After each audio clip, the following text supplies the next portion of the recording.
Okay, g'day YouTubers. So what have I been up to? I haven't done a video for the last week, but I have been doing a bit of running. Well, no, I haven't been doing a bit of running. I did one run, let's be honest. I did one run, okay? And I've been doing a fair bit of swimming as well. I've still been doing some cycling, but I've been throwing a few other things in there as well.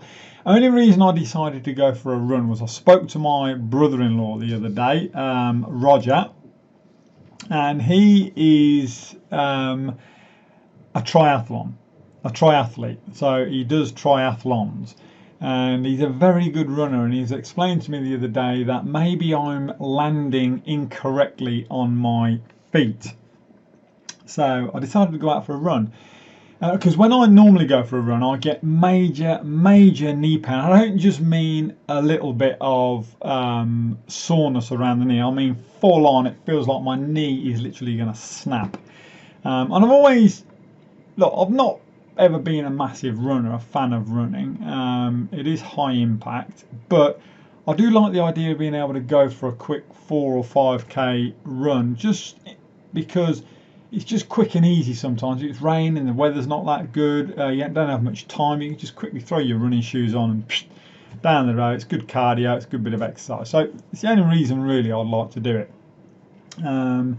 So anyway, I went out for a run, and I ran the way he was telling me to, where I was more landing, trying to get my foot placement correctly. So not overreaching, not overstriding, and more landing on the ball of my foot and then coming down onto the heel, rather than when I thought about it, when he told me, it didn't really register, but I was more landing heavy on my heel, and plus I was overstriding when I think about it now, so I was sort of stretching out way too far.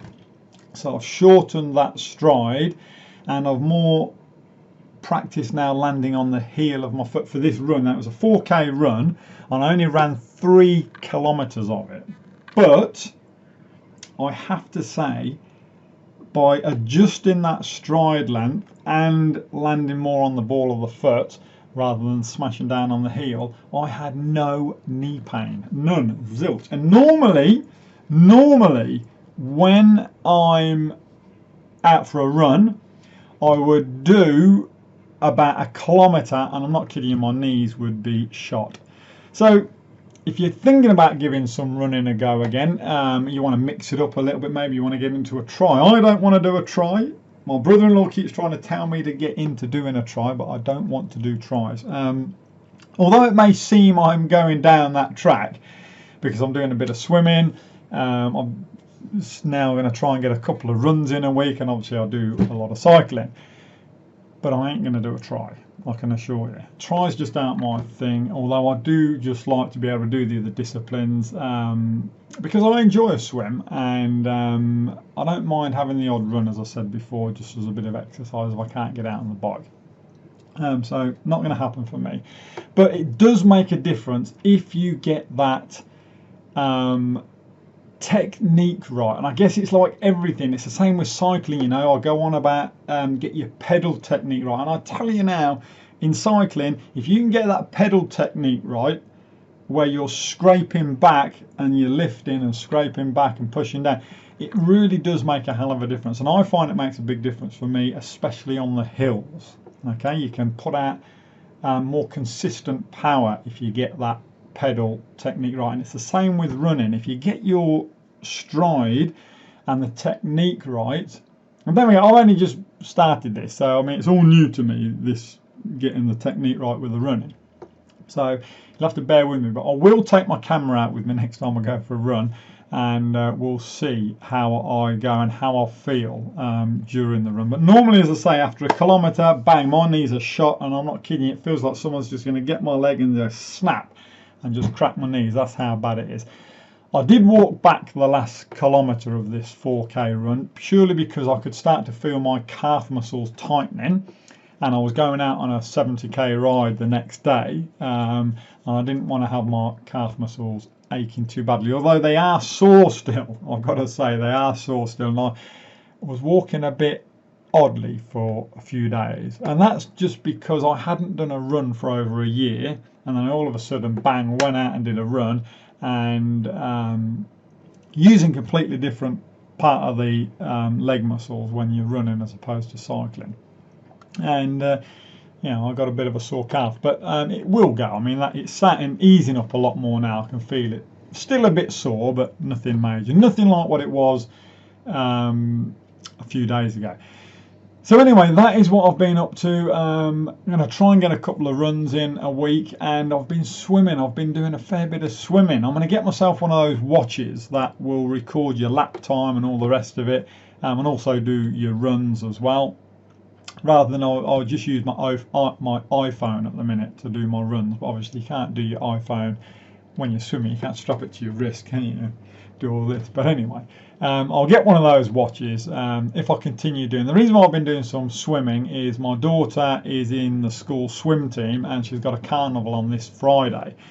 So she's been practicing twice a week at school with the school at the swim at the pool, and then every other day during the week I've been going with her. We get there at about 6 in the morning, and I'll do 45 minutes up and down the laps while she's practicing her swimming, and that's how I got back into it. And I really enjoyed the swimming. It's really good. It's nice, and coming into summer here, you know, 30 odd degrees, humidity's through the roof. It's just awesome at 6 o'clock in the morning to go and jump in a nice cool pool. It's great, nice and refreshing. So anyway, that is about it. That's what I've been doing. Hopefully I'll be able to get out on the bike this weekend. Don't think I'll be riding Saturday. Because the carnival, that swim carnival we're going to, won't finish till about 11:30 at night. But we'll try and get a ride in on Sunday, and I'll probably be on the trainer today, I think. Later on today. I'll try and do a Zwift ride later on today.